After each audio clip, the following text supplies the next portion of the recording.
ರೇಣುಕಾಸ್ವಾಮಿ ಹತ್ಯೆ ಪ್ರಕರಣದಲ್ಲಿ 3 ತಿಂಗಳಿಂದ ಜೈಲಿನಲ್ಲಿರುವ ದರ್ಶನ್ ರವರನ್ನ ನಾವು ಬಿಡಿಸ್ತೀವಿ ಅಂತ ಲಾಯರ್ ಜಗದೀಶ್ ಅವರು ಪಣತೊಟ್ಟು ಇಂದು ಫ್ರೀಡಂ ಪಾರ್ಕಲ್ಲಿ ಶಾಂತಿಯುತ ಹೋರಾಟ ಮಾಡ್ತಿದ್ದಾರೆ. ಬನ್ನಿ ಅವ್ರನ್ನ ಮಾತಾಡಿಸ್ತಾ ಹೋಗೋಣ.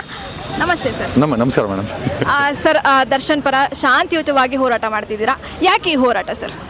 ಇಲ್ಲ, ಒಂದು ನಮಗೆ ಅನಿಸ್ತಾ ಇರೋದೇನು ಅಂತಂದರೆ ಆತ ನಿರಪರಾಧಿ, ಒಂದು ದೊಡ್ಡ ಷಡ್ಯಂತ್ರದ ಒಂದು ಬಲಿಪಶು ಆಗಿದ್ದಾನೆ. ಅವನನ್ನು ಸಿಕ್ಕವರೆಲ್ಲ ಸಿಕ್ಕದಾಗಿ ಐ ಥಿಂಕ್ ನೇಲ್ ಮಾಡ್ತಾಯಿದ್ದಾರೆ, ಆಣಿ ಹೊಡಿತಾ ಇದ್ದಾರೆ ಅನ್ನೋದು ನಮ್ಮ ಒಂದು ತನಿಖೆಯಿಂದ ಗೊತ್ತಾಗಿದೆ. ಹಂಗಾಗಿ 100 ಜನ ಅಪರಾಧಿಗಳು ತಪ್ಪಿಸ್ಕೊಂಡ್ರೂ ಪರವಾಗಿಲ್ಲ, ಒಬ್ಬ ನಿರಪರಾಧಿಗೆ ನಮ್ಮ ಈ ಒಂದು ದೇಶದಲ್ಲಿ ಶಿಕ್ಷೆ ಆಗಬಾರ್ದು ಅಂತ ಒಂದೇ ಒಂದು ವಿಚಾರಕ್ಕೋಸ್ಕರ ವಿ ಆರ್ ಸ್ಟ್ಯಾಂಡಿಂಗ್. ಸರ್, ಮತ್ತೆ ಕಲ್ಪ್ರೇಟ್ನ ಡಿಫೆಂಡ್ ಮಾಡೋಕ್ಕೆ ಈ ಹೋರಾಟ ಆಗುತ್ತಾ ಏನು ಅಂತ? Is not a culprit.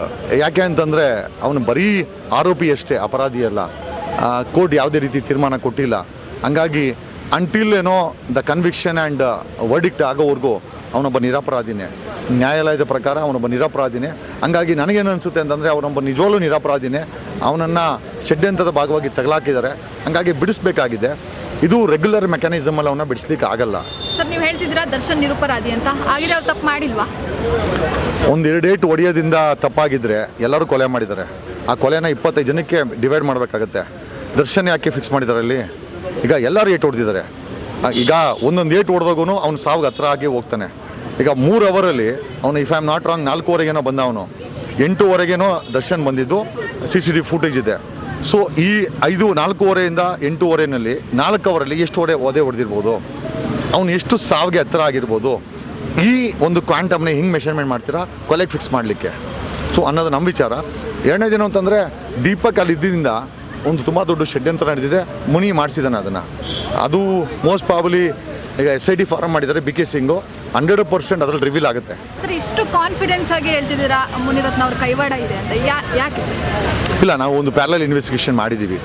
ಈ ನಮಗೆ TV5 ರಮಾಕಾಂತ್ ಒಂದು ಸ್ಟೇಟ್ಮೆಂಟ್ ಮಾಡಿದ ತಕ್ಷಣ ನಾವು ಆ್ಯಕ್ಟಿವ್ ಆಗಿಬಿಟ್ರಿ.